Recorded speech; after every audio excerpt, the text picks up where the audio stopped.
व्यावसायिक वित्त के अंतर्गत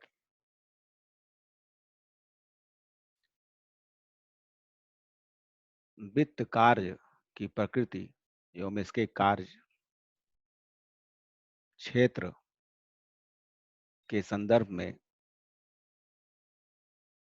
यह व्याख्यान प्रस्तुत है। वास्तव में वित्त शब्द अपने में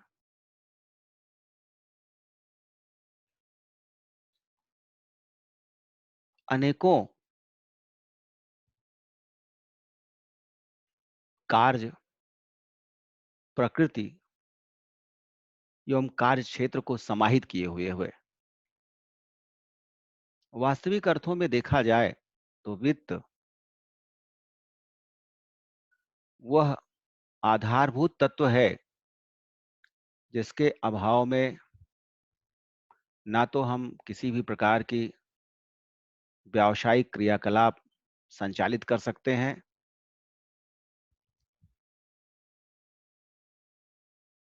और ना ही वैयक्तिक व सामाजिक जीवन में वित्त के अभाव में सरवाइव कर सकते हैं। वित्त का आशय धन से है, पूंजी से है, मुद्रा से है। वित्त का सृजन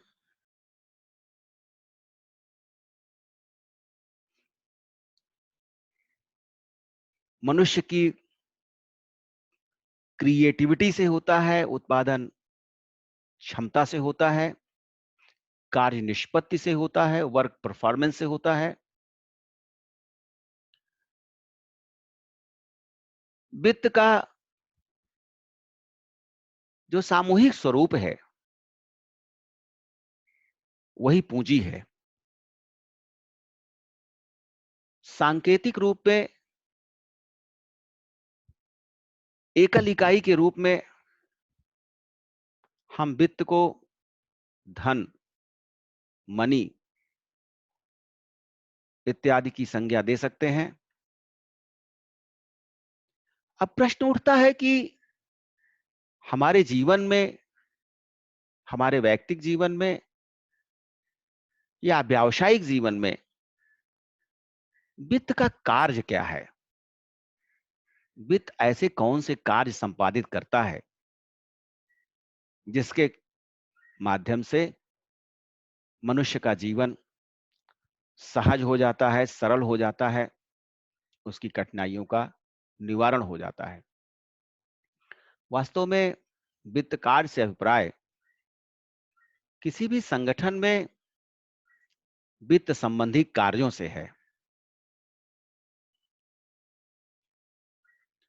व्यावसायिक संदर्भों में वित्त कार्य को हम तीन रूपों में या तीन संदर्भों में परिभाषित कर सकते हैं। पहला, संगठन के उद्देश्यों की पूर्ति के लिए आवश्यक कोषों की प्राप्ति करना। किसी भी व्यावसायिक संगठन के लिए कोष प्राथमिक आवश्यकता होती है। कोष के अभाव में, वित्त के अभाव में या पूंजी के अभाव में हम किसी भी प्रकार के व्यावसायिक संगठन का आरंभ, संचालन, विकास किसी भी दशा में नहीं कर सकते। अतः वित्त कार्य का सर्वप्रमुख कार्य प्रोक्योरमेंट ऑफ फंड्स है, कोषों की प्राप्ति सुनिश्चित करना। यह वित्त कार्य का प्राथमिक कार्य है।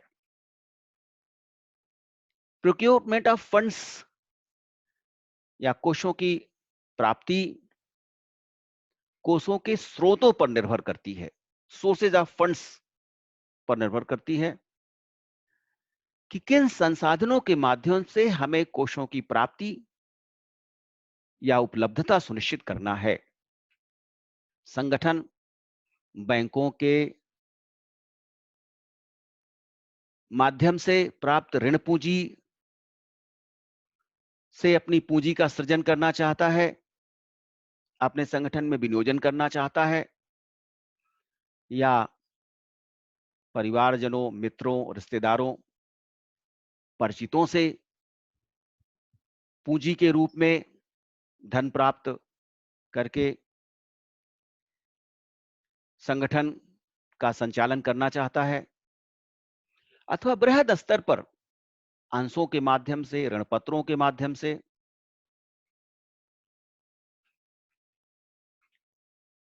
संगठन को सुचारू रूप से संचालित करना चाहता है। वास्तव में संगठन में कोषों के स्रोत, सोर्सेज ऑफ फंड्स, तथा कोषों का उपयोग, यूजेज ऑफ फंड्स, दो ही प्रमुख बिंदु होते हैं। किसी भी संगठन के सुचारू एवं सुव्यवस्थित संचालन के लिए यह आवश्यक होता है कि संगठन के कोषों की समुचित व्यवस्था की जाए, संगठन के कोषों के ऐसे स्रोतों का चयन किया जाए जिनसे कम लागत पर या न्यूनतम लागत पर पूंजी की प्राप्ति सुनिश्चित की जा सके।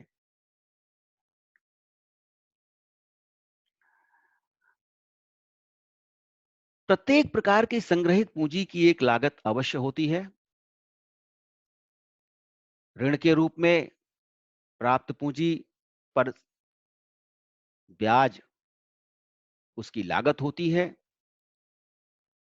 अंश पूंजी के रूप में प्राप्त धनराशि पर लाभांश उसकी लागत हो सकता है।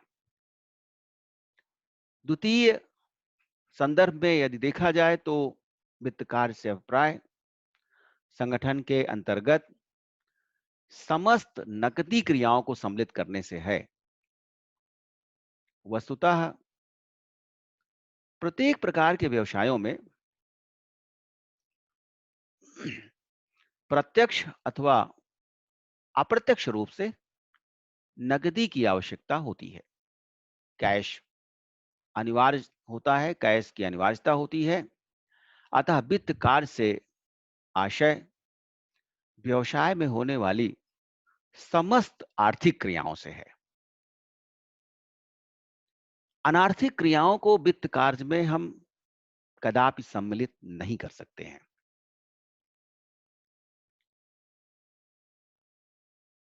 According to financial approach, वित्तीय उपागम के अनुसार वित्त कार्य से आशय कोषों की प्राप्ति, प्रोक्योरमेंट ऑफ फंड्स तथा व्यवसाय में उनका प्रभावशाली उपयोग करने से है। प्रभावशाली उपयोग से आशय है मितव्ययी उपयोग से। मितव्ययी उपयोग का आशय है कि संगठन में विनियोजित पूंजी से अधिकतम लाभ की संभाव्यता सुनिश्चित करना। प्रॉफिट मैक्सिमाइजेशन न्यूनतम पूंजी के विनियोग पर अधिकतम लाभ की संकल्पना करना और उसे प्राप्त करने का प्रयास करना तथा उसे प्राप्त कर लेना, ये संगठन की मूल लक्ष्य होते हैं, गोल होते हैं। और किसी भी संगठन में विनियोजित पूंजी की सार्थकता भी इसी मानक पर आधारित होती है। लाभ की मात्रा वह मानक है, वह मापक है जिसके माध्यम से यह सुनिश्चित किया जाता है कि किसी भी संगठन में पूंजी का समुचित उपयोग हो रहा है अथवा नहीं हो रहा है। वास्तविक अर्थों में वित्त का जो कार्य है वो धन, मनी, मार्केट, बाजार तथा पीपल, लोगों से संबंधित है। उत्पादन के समस्त संसाधनों, अगर हम उत्पादन के संसाधनों की बात करते हैं जिनके माध्यम से उत्पादकता सुनिश्चित की जा सकती है, किसी वस्तु का निर्माण किया जा सकता है। उत्पादन के संसाधन तत्व जिसे हम कहते हैं, फैक्टर्स ऑफ प्रोडक्शन जिसे कहते हैं, उसमें मेन श्रमिक या श्रम, मशीन, मशीनों से उत्पादन में त्वरण आता है, गति आती है, उत्पादन की मात्रा में अभिवृद्धि होती है। बाजार में मांग के अनुसार हम वस्तुओं का उत्पादन कर सकते हैं। मटेरियल, किसी भी उत्पाद के लिए कच्चा माल अति आवश्यक होता है। मनी, पूंजी जिसे कहते हैं, पूंजी के अभाव में इनमें से कोई भी तत्व संग्रहित नहीं किया जा सकता है। और अंत में मार्केट, बाजार, उत्पाद को या उत्पादित वस्तु को बेचने के लिए उपभोक्ता की आवश्यकता होती है। उपभोक्ता एक बाजार में उपलब्ध होते हैं। बाजार वह स्थल होता है जहां किसी वस्तु को खरीदने वाले और उसको बेचने वाले एकत्रित होते हैं। अतः वित्त कार्य धन, पूंजी एवं जन समुदाय के चारों तरफ के इर्द गिर्द या उसकी परिधि में ही कार्य करता है। वित्तीय कार्य के अंतर्गत नियोजन, रोकड़ पूर्वानुमान, प्राप्तियों का भुगतान, कोषों का आवंटन एवं प्रयोग तथा वित्तीय नियंत्रण इत्यादि कार्य सम्मिलित किए जाते हैं। वित्त कार्य जैसे महत्वपूर्ण कृत्य को संपादित करने के लिए एक मजबूत संगठन की आवश्यकता होती है। संगठन का आशय समूह से है, व्यक्तियों के समूह से है, जिसके माध्यम से किसी भी कार्य को सुचारू रूप से संचालित किया जा सके। वास्तविक अर्थों में व्यावसायिक अथवा औद्योगिक संगठनों में वित्त कार्य एक निरंतर संपादित की जाने वाली क्रिया है। यह स्पॉरेडिक प्रक्रिया नहीं है, यत्र तात्रिक क्रिया नहीं है, कभी कभार संपन्न की जाने वाली क्रिया नहीं है, अपितु यह अनवरत प्रक्रिया है। संगठन के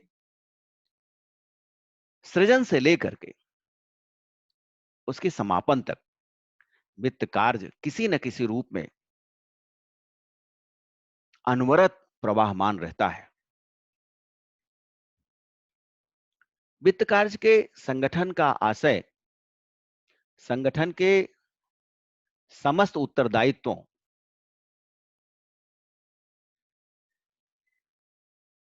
के मध्य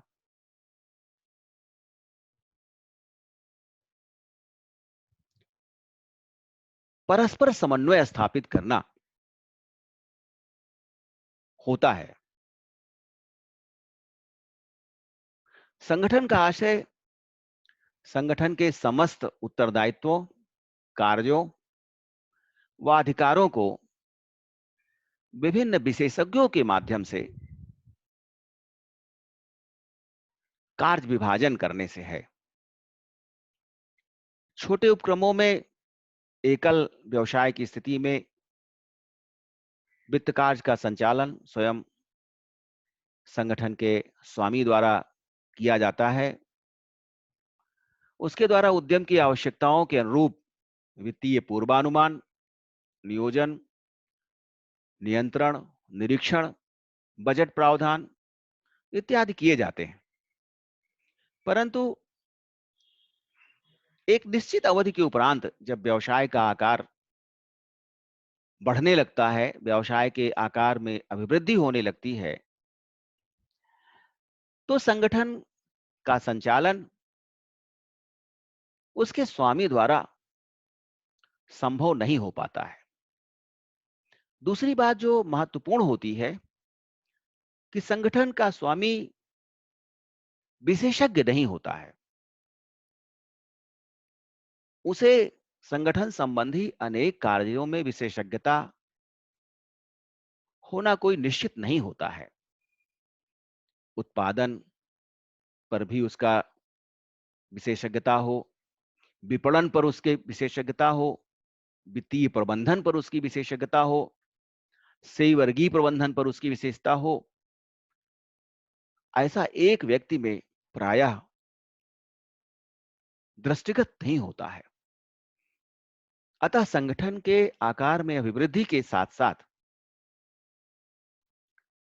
संगठन के कार्यों को सुचारू रूप से संचालित करने के लिए विशेषज्ञता की आवश्यकता होती है, विशिष्ट प्रबंधकों की आवश्यकता होती है। प्रायः बृहद आकार के जो संगठन होते हैं, उनमें वित्त कार्य के संचालन के लिए एक विशिष्ट किस्म का सांगठनिक स्वरूप निर्धारित किया जाता है। संगठन के कंपनी प्रारूप के अंतर्गत स्वामित्व एवं प्रबंधन दोनों अलग-अलग होते हैं। कंपनी की पूंजी अंशों में विभक्त होती है, छोटे-छोटे विनियोजक होते हैं और वह विनियोजक ही कंपनी के स्वामी होते हैं। खास तौर से समता अंशधारक कंपनी के स्वामित्व प्राप्त व्यक्ति होते हैं, जिन्हें कंपनी का स्वामी माना जाता है और वास्तविक अर्थों में कंपनी के स्वामी अंशधारक होते हैं, किंतु प्रबंधन का कार्य उनके द्वारा नहीं किया जा सकता है। वह संगठन के स्थल से सुदूर क्षेत्रों में यत्र तत्र फैले हुए होते हैं। अतः उनके द्वारा प्रबंधन का कार्य किया जाना संभव ही नहीं होता है, जिसके लिए प्रबंधन का कार्य बोर्ड ऑफ डायरेक्टर्स निदेशक मंडल के हाथों में सौंपा जाता है। ऐसी दशा में वित्त कार्य की भूमिका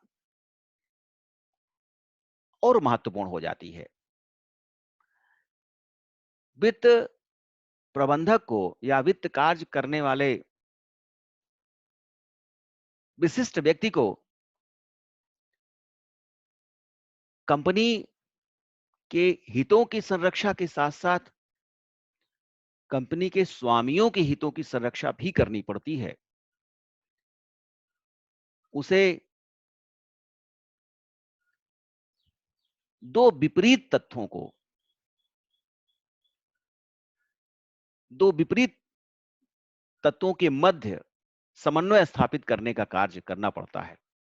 वित्तीय प्रबंधक जहां एक और निदेशक मंडल की अधीनस्था में कार्य करता है, वहीं दूसरी ओर उसे कंपनी के अंशधारकों के हितों की भी सुरक्षा करनी पड़ती है।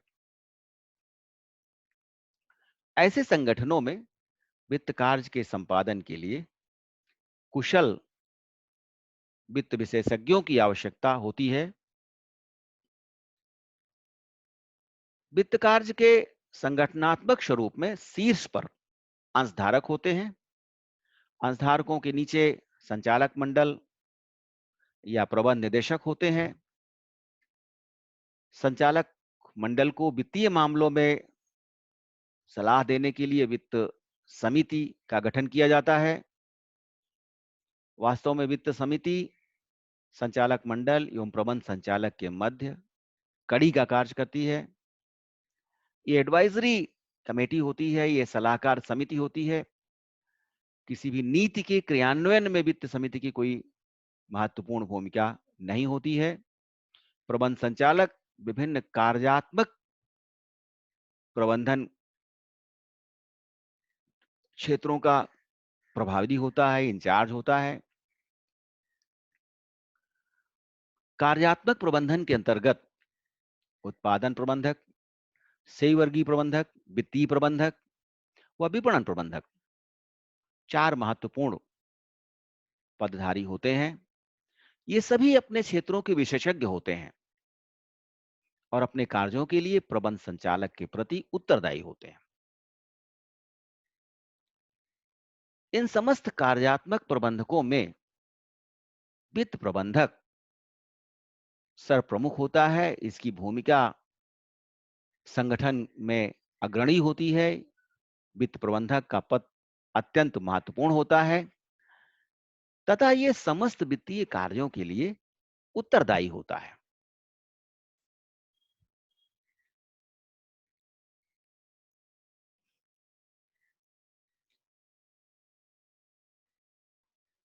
किसी भी संगठन के सुचारू संचालन के लिए जो पद सोपान प्रायः सुनिश्चित होता है, उसकी संगठनात्मक संरचना के शीर्ष पर जो स्थित होता है, वो अंशधारी होता है। शेयर होल्डर होता है, अंशधारक, जो कि कंपनी का स्वामी होता है। उसके द्वारा क्रय किए गए अंशों की सीमा तक कंपनी में उसका स्वामित्व होता है। और चूंकि अंशधारक प्रत्यक्ष तौर पर कंपनी के प्रबंधन में सहभागी नहीं हो सकते हैं, वो सुदूर क्षेत्रों में फैले हुए होते हैं और पूंजी की एक इकाई से लेकर बृहद इकाई तक अंशधारकों के पास हो सकती है। ऐसी दशा में संगठन के सुचारू संचालन के लिए संचालक मंडल अंशधारक के अधीन होते हैं। बोर्ड ऑफ डायरेक्टर्स की नियुक्ति अंशधारकों द्वारा की जाती है। संचालक मंडल होता है। संचालक मंडल के नीचे प्रबंध निदेशक या मैनेजिंग डायरेक्टर की स्थिति होती है।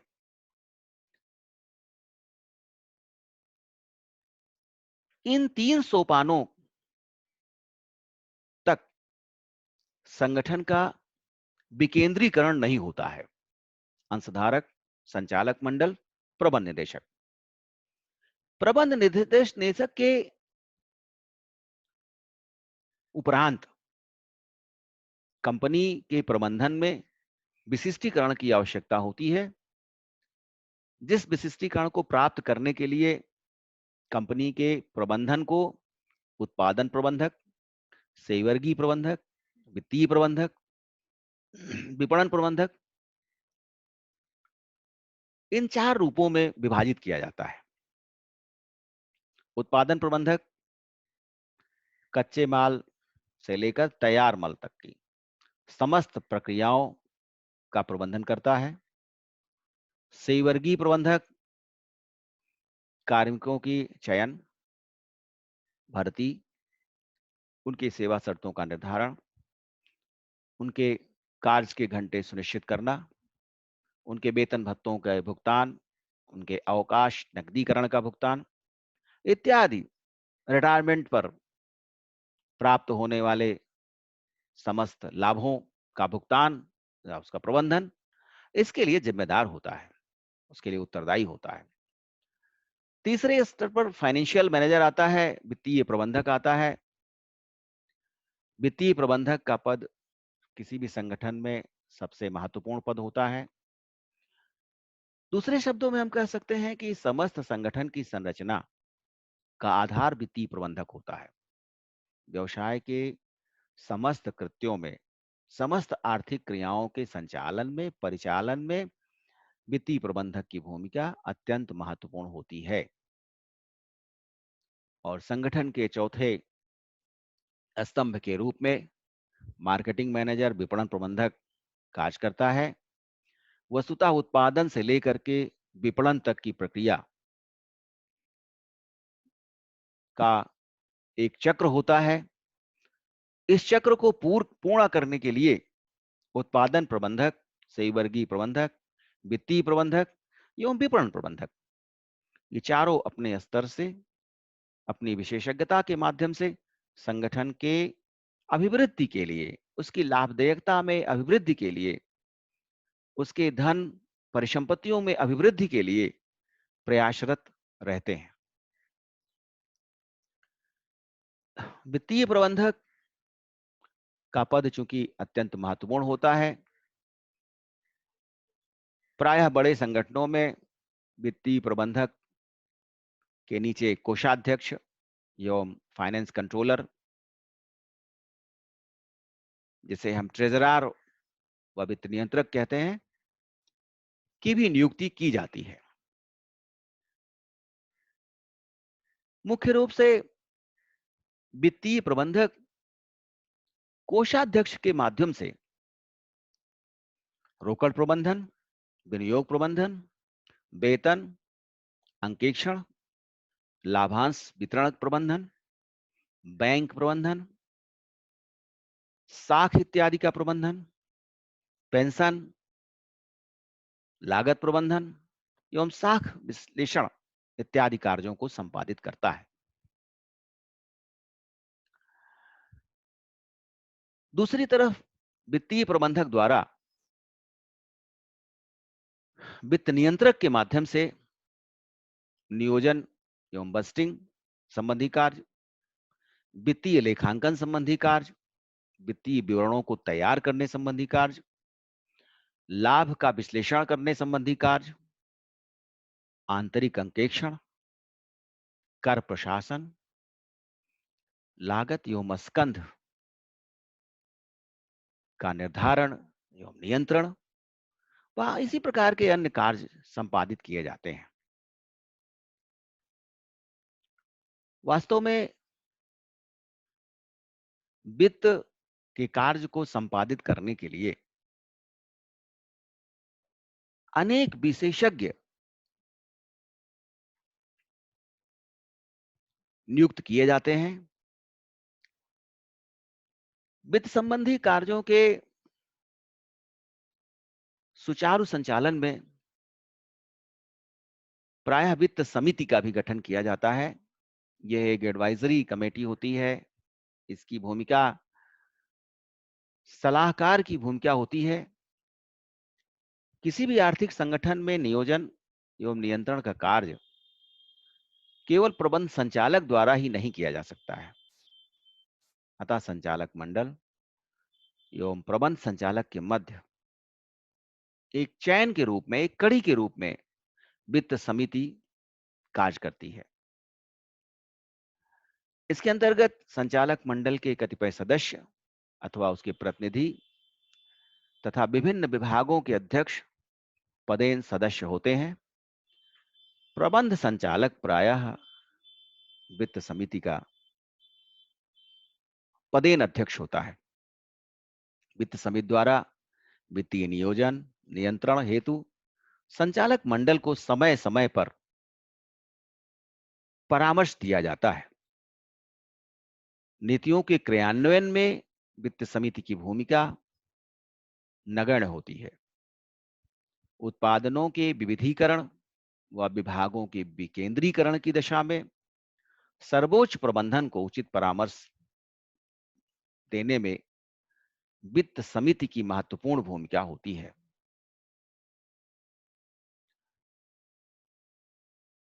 बड़े संगठनों में वित्त समिति की सहायता के लिए अन्य समितियों का भी गठन किया जाता है, जैसे पूंजी विनियोजन समिति, बजट समिति, वेतन समिति, पेंशन एवं भविष्य निधि समिति इत्यादि। वास्तव में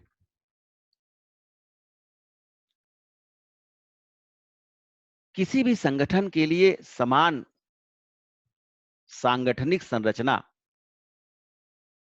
का निर्धारण नहीं किया जा सकता है। वास्तव में कंपनी के स्वभाव, उसके लक्षण, उसकी विशिष्टता, उसकी विशेषज्ञता, उसके आकार इत्यादि के अनुसार वित्तीय संगठन के ढांचे में एक रूपता नहीं होती है, विभिन्नता होती है। अनेक कंपनियों में उपाध्यक्ष वित्त अथवा संचालक वित्त का एक ही पद होता है। ऐसी दशा में कोषाध्यक्ष एवं नियंत्रक का कार्य एक ही व्यक्ति द्वारा संपादित किया जाता है। कोषाध्यक्ष किसी भी संगठन का महत्वपूर्ण पदेन अधिकारी होता है। यह कोष और अध्यक्ष दो शब्दों के मेल से बना हुआ है। निजी क्षेत्रों में कोषाध्यक्ष संगठन के कार्यों में प्रत्यक्ष तौर पर अपनी भूमिका का निर्वहन करता है। इसके साथ ही सार्वजनिक क्षेत्र के प्रतिष्ठानों में भी कोषाध्यक्षों की नियुक्ति की जाती है। वस्तुतः वित्तीय प्रबंधक के अधीनस्थ सहयोगियों में कोषाध्यक्ष अत्यंत महत्वपूर्ण होता है। बृहद औद्योगिक संगठनों में वित्त कार्य के सफल संचालन के लिए प्रायः वित्त नियंत्रक एवं कोषाध्यक्ष दोनों पदों का सृजन किया जाता है। वित्तीय प्रबंधन की जो पारंपरिक विचारधारा है, उसके अनुसार वित्तीय नियोजन एवं नियंत्रण का कार्य उतना महत्वपूर्ण नहीं था, अपितु क्रियान्वयन एवं कोषों के संग्रहण पर अधिक बल दिया जाता था। वित्तीय प्रबंधन की पारंपरिक विचारधारा के अंतर्गत वित्तीय प्रबंधक का कार्य सीमित था। वित्तीय प्रबंधक का कार्य केवल कोषों की प्राप्ति तक, प्रोक्योरमेंट ऑफ फंड तक ही सीमित था। कोषों के उपयोग से वित्तीय प्रबंधक को प्रायः पृथक रखा जाता था। किंतु वित्तीय प्रबंधन का जो आधुनिक चिंतन है, आधुनिक विचारधारा है, उसमें वित्तीय प्रबंधक को किसी भी कंपनी के अंतर्गत बृहद अधिकार प्रदान किए गए हैं। अब वह संगठन में कोषों का संग्राहक नहीं है, अपितु कोषों का उपयोग करता भी है। प्रायः यह उक्ति है कि धन का अर्जन करने वाला व्यक्ति ही धन का सही उपयोग कर सकता है। यदि धन का अर्जन किसी व्यक्ति द्वारा किया जाए और उसके द्वारा अर्जित धन का उपयोग किसी अन्य द्वारा किया जाए, तो शायद मितव्ययता पूर्व उपयोग नहीं हो सकता है। अतः यह आवश्यक है कि धन को अर्जित करने वाला व्यक्ति ही धन का सार्थक उपयोग करे। इसी क्रम में वित्तीय प्रबंधक को केवल सोर्सेज ऑफ फंड्स तक सीमित न रखकर उसे यूजेज ऑफ फंड्स अर्थात कोषों की प्राप्ति से लेकर के कोषों के उपयोग तक के समस्त निर्णयन में सहभागी बना दिया गया है। आज के परिवेश में कोषाध्यक्ष कंपनी के कोषों का मेन कस्टोडियन होता है, धरोहरकर्ता होता है। आवश्यक कोषों की उपलब्धता सुनिश्चित करने के साथ साथ कोषों की सुरक्षा, कोषों से संबंधित रखरखाव, उसके लेखों संबंधी रखरखाव, कोषों के प्रवाह पर निरीक्षण एवं नियंत्रण, कोषों के लाभदायक विनियोग, कोषों का निर्गमन एवं आगम इत्यादि के मध्य साम्य की स्थापना करना भी कोषाध्यक्ष का कार्य होता है। सामान्य तौर पर कोषाध्यक्ष को जो कार्य करने पड़ते हैं किसी भी संगठन की प्रगति के लिए, उन्नति के लिए, उसमें पहला है वित्त की व्यवस्था है। कोषाध्यक्ष सर्वप्रथम अपने दायित्वों में वित्त की व्यवस्था करने का कार्य प्रमुख रूप से करता है। इसके लिए वह उद्यम की आवश्यकताओं का अनुमान लगाता है और आवश्यकताओं के अनुसार वित्त का प्रावधान करने के लिए नीतियों, नियमों, कार्यक्रमों इत्यादि का क्रियान्वयन, प्रतिस्थापन करता है। कोषों की व्यवस्था या वित्त की व्यवस्था कोष प्रवाह की निरंतरता को बनाए रखने के लिए आवश्यक होती है। क्योंकि किसी भी संगठन में कोष के प्रवाह के अवरुद्ध हो जाने पर संगठन का अस्तित्व ही संकट में हो सकता है। यदि कोषों का प्रवाह, कोषों का आगम, कोषों का इनफ्लो ऑफ फंड्स समुचित रूप से नहीं होता है, ऐसी दशा में उत्पादन से लेकर के वितरण तक के समस्त कार्य प्रभावित होने की पूरी संभावना होती है।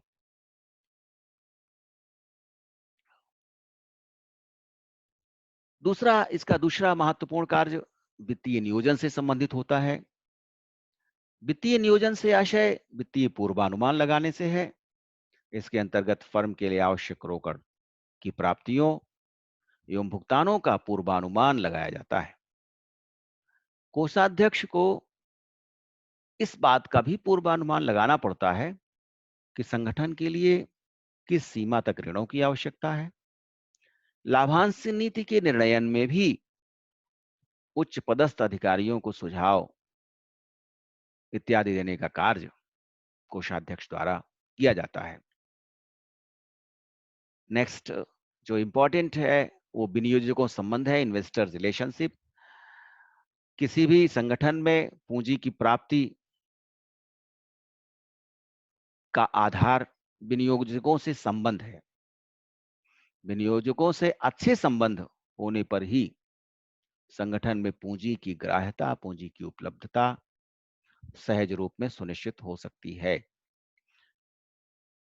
प्रायः बृहद संगठनों में पूंजी का प्रमुख आधार प्रतिभूतियां होती हैं, सिक्योरिटीज होती हैं, शेयर्स होते हैं, डिबेंचर्स होते हैं। अतः प्रतिभूतियों के विक्रय के लिए आवश्यक बाजार की उपलब्धता सुनिश्चित करना,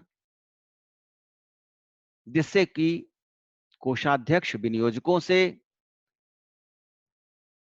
संबंध स्थापित कर सके, जिससे पूंजी की कंपनी की अंश पूंजी सहजता से संग्रहित की जा सके। इसके अतिरिक्त कोषाध्यक्ष कंपनी की अल्पकालिक आवश्यकताओं की पूर्ति हेतु भी अल्पकालीन ऋणों का प्रबंधन करने के लिए उत्तरदायी होता है।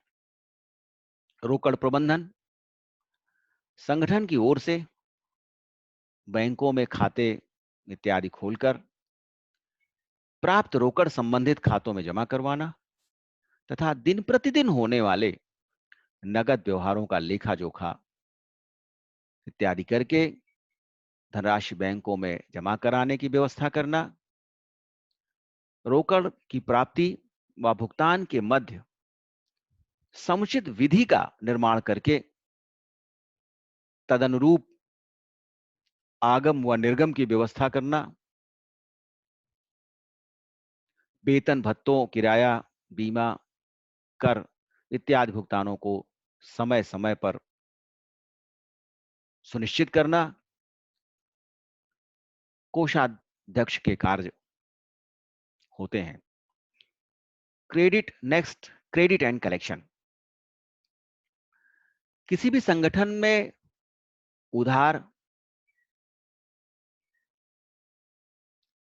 क्रय एवं विक्रय दोनों हो सकता है।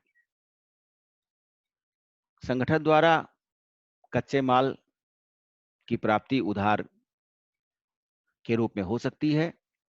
इसी प्रकार से उत्पादित वस्तु का विक्रय भी उधार के रूप में किया जा सकता है। अतः यह कहा जा सकता है कि प्रत्येक कंपनी में कुछ न कुछ मात्रा में उधार का लेन देन अवश्य होता है। इसके लिए जो सबसे आवश्यक तत्व है वो है ग्राहकों की भुगतान क्षमता का आकलन करना। भुगतान क्षमता के आकलन से उधार सौदों की व्यवस्था करने में, निर्धारित समय के भीतर उधार की धनराशि की वसूली करने में कोषाध्यक्ष की महत्वपूर्ण भूमिका होती है। विनियोग कंपनी की पूंजी का सर्वोत्तम एवं लाभदायक विनियोजन,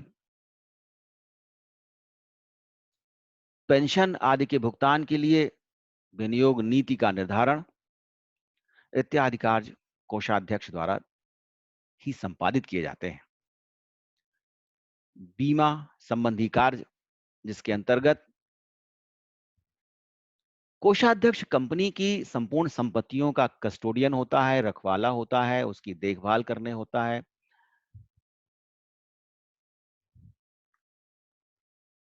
अतः कंपनी की चल अचल संपत्तियों की सुरक्षा हेतु पर्याप्त मात्रा में बीमा का प्रबंधन करना, बीमा की व्यवस्था करना कोषाध्यक्ष का नैतिक दायित्व होता है। वित्त नियंत्रक,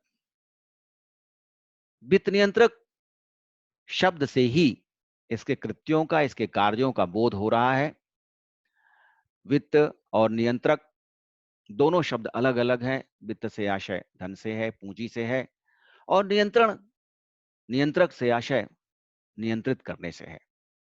क्योंकि पूंजी वह तत्व है जिस पर सबकी दृष्टि होती है। दूसरे शब्दों में कहा जाए तो किसी भी संगठन में, किसी भी व्यावसायिक संगठन में या किसी भी औद्योगिक संगठन में पूंजी के क्षरण की, पूंजी के नष्ट होने की, पूंजी के चोरी होने की, पूंजी के गबन की संभावना अत्यधिक होती है। चूंकि वित्त प्रत्यक्ष व परोक्ष दोनों रूप में मनुष्य की सामाजिक आवश्यकताओं की पूर्ति का माध्यम है। अतः वित्त की उपादेयता, उसकी आवश्यकता हर व्यक्ति को होती है। इसीलिए वित्त जैसे अत्यंत महत्वपूर्ण तत्व के समुचित निरीक्षण, पर्यवेक्षण एवं नियंत्रण की आवश्यकता होती है। वित्त नियंत्रक का जो मुख्य कृत्य है वो यह सुनिश्चित करना है कि कंपनी द्वारा जो भी धनराशि विनियोजित की गई है या विनियोजित की जा रही है अथवा व्यय की जा रही है, उसका सही प्रत्याय कंपनी को प्राप्त हो रहा है अथवा नहीं। यदि विनियोजित पूंजी के अनुसार कंपनी को प्रत्याय प्राप्त हो रहा है तो पूंजी का उपयोग सार्थक माना जाएगा, और विनियोजित पूंजी से कम मात्रा में प्रत्याय की प्राप्त हो रही है तो पूंजी का सार्थक उपयोग नहीं माना जा सकता। अर्थात वित्तीय प्रबंधक या वित्तीय नियंत्रक के कार्यों की सार्थकता तभी सिद्ध हो सकती है जब संगठन में विनियोजित पूंजी की न्यूनतम मात्रा से अधिकतम लाभ की प्राप्ति सुनिश्चित की जा सके। दूसरे शब्दों में इसे प्रॉफिट मैक्सिमाइजेशन कहा जाता है। लाभ का अधिकतमीकरण व व्यवसाय की परिसंपत्तियों का अधिकतमीकरण। यदि विनियोजित पूंजी से प्रॉफिट मैक्सिमाइजेशन और वेल्थ मैक्सिमाइजेशन होता है तो हम पूंजी के सार्थक उपयोग को सुनिश्चित कर सकते हैं और ये मान सकते हैं कि संगठन में पूंजी का सार्थक उपयोग हो रहा है। और यदि अधिकतम लाभ और अधिकतम संपत्ति के अर्जन के लक्ष्य को हम प्राप्त नहीं कर पाते हैं या संगठन नहीं प्राप्त कर सकता है तो पूंजी का सार्थक उपयोग कदापि नहीं माना जा सकता है। वर्तमान बृहद व्यावसायिक संगठन में वित्त प्रबंधन को सहायता प्रदान करने के लिए वित्त नियंत्रक अत्यंत महत्वपूर्ण पदधारक होता है। यह वित्त क्षेत्र में विशेषज्ञता प्राप्त किए हुए व्यक्ति होते हैं। वर्तमान सूचना तकनीक के युग में वित्त प्रबंधक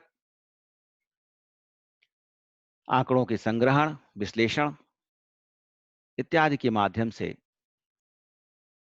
central place of decision making, निश्चयीकरण के केंद्र बिंदु के रूप में परिलक्षित हो रहे हैं। सामान्य तौर पर वित्त नियंत्रक के कार्यों में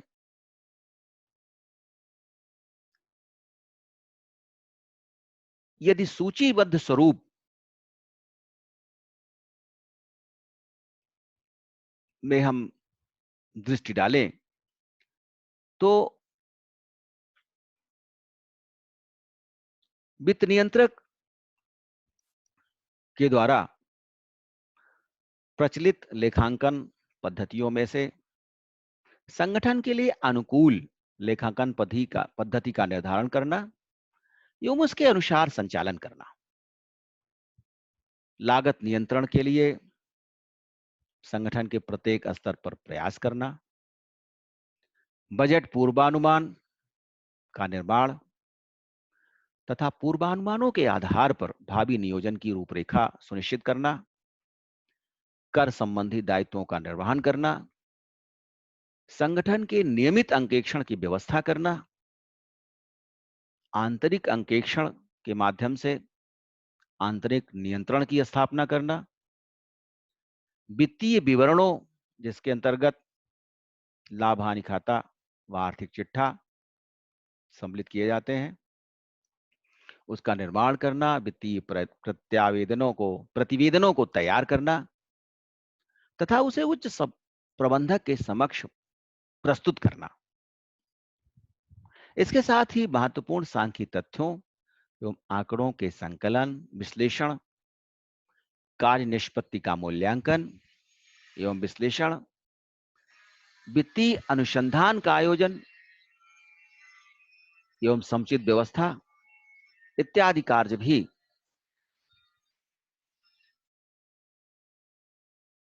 वित्त नियंत्रक द्वारा किए जाते हैं।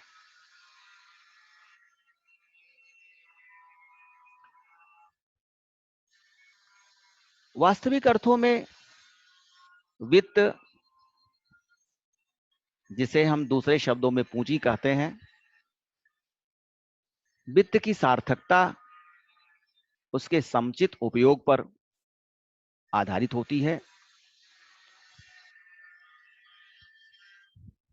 मानव जीवन में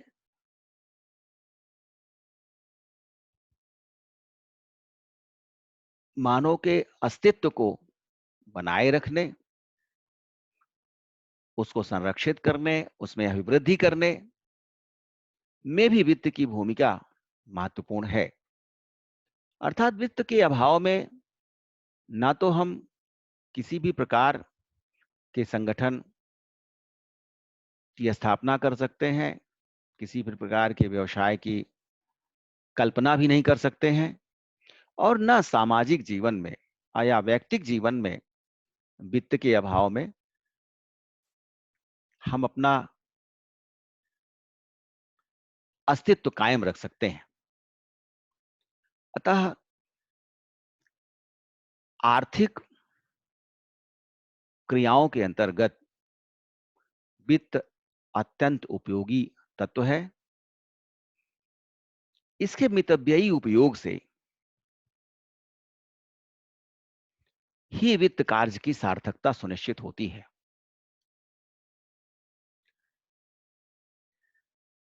दूसरे शब्दों में यह कहा जा सकता है कि वित्त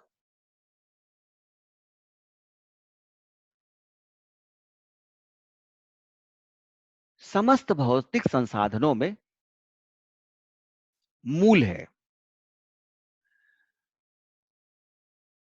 वर्तमान समय में जो वित्त का स्वरूप पूंजी के रूप में, धन के रूप में, बचत के रूप में, अर्जन के रूप में विद्यमान है,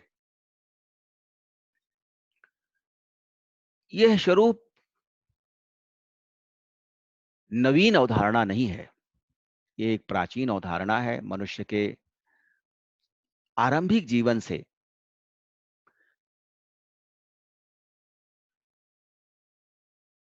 किसी न किसी रूप में उसे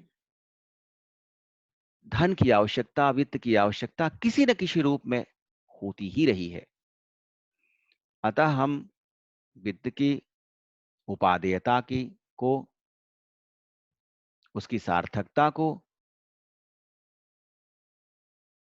हमारे सामाजिक व व्यावहारिक जीवन में, औद्योगिक जीवन में, व्यावसायिक जीवन में इसकी समग्रता को अस्वीकार नहीं कर सकते हैं।